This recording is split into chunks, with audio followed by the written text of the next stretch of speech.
Self-surrender. We got a call coming in. Let's see what this is. Tell us from the jails. Hello, Assalamu alaikum. Wa alaikum assalam wa rahmatullahi wa barakatuh. We got a jail call. Who we got on the call today? Who we speaking with? It's me. It's Ameen Hurst.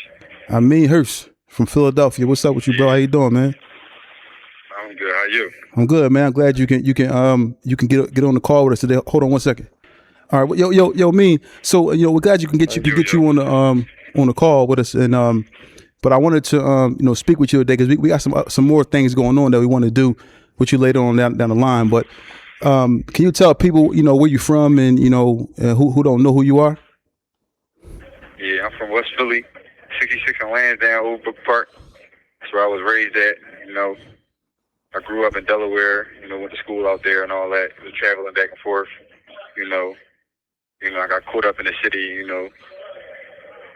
Okay. That's where I'm at today. Now I'm asking you a question, man. So how much time you currently sentenced with? I was currently sentenced to 55 to 110 years. And how old are you? Me, I'm 21. You're 21. Since I was 14. You've been incarcerated since you was 14 years old? Yeah. Wow, man. And they gave you said 55 to 110 years. Yeah. Now, how long you been upstate? I've been upstate since 24, but I got 6 in altogether. And what's your current charges? What are you being charged with? Allegedly, I'm being charged with 4 third-degree murders. Wow.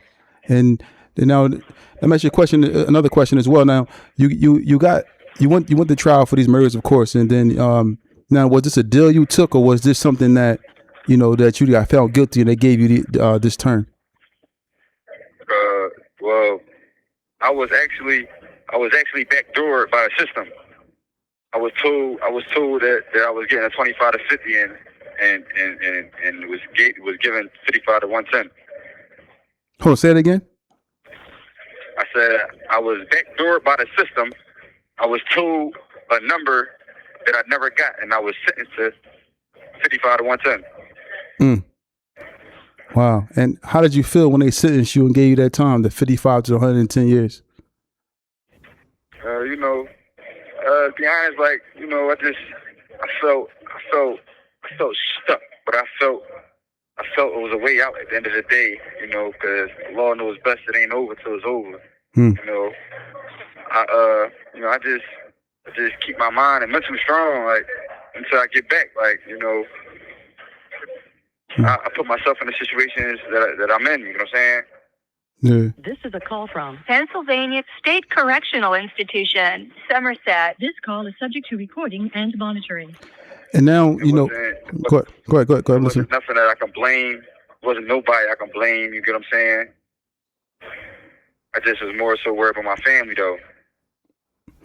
And now that you come from Philadelphia streets, the rough streets of Philadelphia, and being charged with, you said 3 homicides.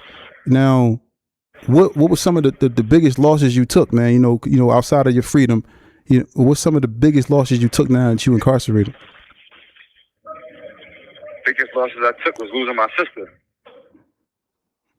And how did you lose her? She was murdered. She was killed, shot in the head in Christiana Mall, out of Delaware. And was this something, a retaliation for something that you had going on, or was it just something that just randomly happened? To be honest, we had no clue. Wow. And how old was she? She was, I want to say about 27, 28. So, what kind of message, man, because, like I said, you come from the streets of Philadelphia. What kind of message do you have for people out here that maybe still ripping and running the streets, committing crime, all these different things? What kind of message do you have for them? This is a call from Pennsylvania State Correctional Institution, Somerset. This call is subject to recording and monitoring. My message for them is everything ain't what it seemed to be. You get what I'm saying? It's fun then and there, but I mean, on the other side of the walls, man, it ain't fun. You know what I'm saying? Like, it's a bunch of grown men in here in a penitentiary walking around. You know, the things that you gonna see and hear, you would never thought that you would see. You know what I'm saying? Like, you know, at the end of the day, the crackers run your life when you in here. You ain't got your freedom that you had when you was out there running them streets. You know what I'm saying? Mm. You know, at the end of the day, none of that shit is worth it. You know what I'm saying? Mm. If I can go back and take things back and go back in time, you know, I'd do it on a heartbeat. You know what I'm saying?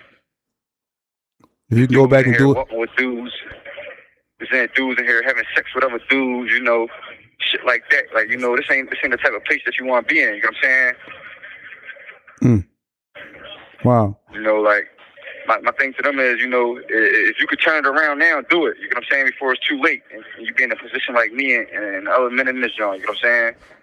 You know, I don't know a lot of people's situation with their religions, but, you know, the ones who do believe in Islam, you know, put their faith into Allah. You know what I'm saying? Allah knows best. You know what I'm saying? Mm. So, you know, what was your biggest adjustment you had to make, man, being in there? What was the biggest? Well, I'll say this to you. What was the like the reality check for you? Like, what was the first thing you saw that made you just, you know, like dang, like realize that you was in prison? You know, I had to realize that, you know, once I walked through these doors, I was on my own. I ain't had my mom with me. I ain't had my brothers. I ain't had my pops. I ain't had nobody. Everything on your own. You know what I'm saying? I was a kid when I came through. You know what I'm saying? I was around a bunch of grown men. You know what I'm saying? I had to adjust that. You know, I'm in here on my own now. Leaning on mommy ain't no more leaning on mommy. You know what I'm saying? You know, you gotta fight for yourself in this joint. You know what I'm saying? You on your own. Like, you know what I'm saying? Ain't no calling home to mommy when the guard's going at you. You know what I'm saying? When they treating you, playing with your food and all that, spitting, chewing tobacco in your food. You know what I'm saying? Ain't no calling to your mom when that tech stuff going on. So, you know, opened my eyes and made me realize, like, damn, this shit ain't a game. Like, you know what I'm saying? It's every man for himself in this joint. You know what I'm saying? But in reality, it's us against these crackers. You know what I'm saying? You know, all they doing is they say that they can't give juveniles life no more, but they give them his life in numbers. You know what I'm saying? They taking our life from us, just giving us millions and millions and hundreds of years. You feel me? Yeah. So they're not saying life no more. They just saying I'm gonna give you 55 to 100, which is life. Which is life. You know what I'm saying? You know, you spending majority of the rest of your life in jail. You know what I'm saying? Who said that you would make it to that 50 years? You know what I'm saying? You know, there's people in here killing each other. You know what I'm saying? They don't just stop out there on the streets. You know what I'm saying? People die every day in these zones. You know what I'm saying? People hang themselves because they can't do it no more. You know what I'm saying? People lose their family. You know what I'm saying? People lose their support systems. You know what I'm saying? That's one thing I learned too, also being in jail, is that you gotta value the ones you got in your corner while you got them, because ain't no saying that they're gonna be here with you the whole time that you're doing. You know what I'm saying? Now, so the guys, I'm assuming you know when we out here free on the bricks, you have friends and people that rock with you when you out here on the streets. How has that support been? All the guys that you've been dealing with while you was out, now that you were incarcerated. My thing with that is, you know, for me and the ones who out there running around, you know, the ones y'all think y'all friends ain't y'all friends. You get what I'm saying? When you get in here, all the love that they were showing you out there and all the shit that y'all out there doing, they ain't showing it in here. You get what I'm saying? You know, the guys I was running with, I ain't get a picture nor a dollar from them niggas since I've been down for 6 years. You get what I'm saying? Wow. And nobody reached out, not one person. Not one guy that you know reached out to you. Know, they talk, you know, they see you on a video visit, throw you up on Instagram, but what is that? You know what I'm saying? What's you posting me on Instagram? You know what I'm saying? That ain't nothing. You know, at the end of the day, it costs to live in here. It ain't free. You know what I'm saying? If you ain't got no money to order no soup, no food, none of that, you're going to be living off the state. You know what I'm saying? There ain't no way that you can live off the state. You know what I'm saying? Because they treating you anyway. You know what I'm saying? You might get a tray. You might be scared to eat the tray because you see all this brown shit in your tray. You feel me? You don't know what it is. You didn't think the cops and spitting your shit. You feel me? Wow.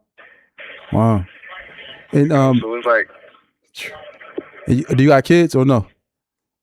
No, I don't got no kids. Any questions for me, yo? No. Yeah, but my thing is, you know, like Tales from the Jails, this podcast is designed to deter individuals and people, you know, male and female, from going to prison. So glad we can get you on the podcast to kind of ask you these questions and talk to you so you can give some insight to what's going on. Now, let me ask you this: what was the reason why you decided to embark upon a life of crime? Because I think I read something or I watched something where you were staying with your grandma for a while. I believe is that true? Yeah. And so what kind of led you to the streets? What was that led you out there to be ripping and running the streets? My mom got incarcerated. You know what I'm saying? My dad died. I ain't had the guidance that I had when she was home. You know what I'm saying? I ain't have nobody on my back how she was when she was home. You know what I'm saying? I got a little loose. You know what I'm saying? Was hanging around a wrong crowd of people. You know what I'm saying? The ones who I thought cared about me. I got here and I see that they don't. You know what I'm saying? Just hanging around the wrong crowd of people. You know what I'm saying? And I got myself into something that I couldn't get myself out of. And it was either, you know what I'm saying, it's either me or them. You know what I'm saying? It was in the type of situation where it was either you or them. You know what I'm saying? And I was left with my back against the wall. Did any of your friends, anybody that you was cool with, any of them testify or become a witness against you? No, not at all. Okay. All right. Like you spoke about, being in prison and your friends and people turning their back on you now that you're in prison. Who's your main support group now that you're in there? I'm pretty sure somebody's supporting you. Who is supporting you now that you're in there? My mom and my brother, my main support. But I had my stepdad. I had my sister when she was here. You know what I'm saying? But that's my main supporter. Like, it's the one who got my back through everything I go through. You know what I'm saying? My mom and my brother. That's the only ones I call on. You know what I'm saying? Only ones that I can really lean on when the times get real. You know what I'm saying? How important is freedom? How important is it, man? Now that your freedom's been taken away, how important is that for people that's out here who want to be lazy and not want to go after things?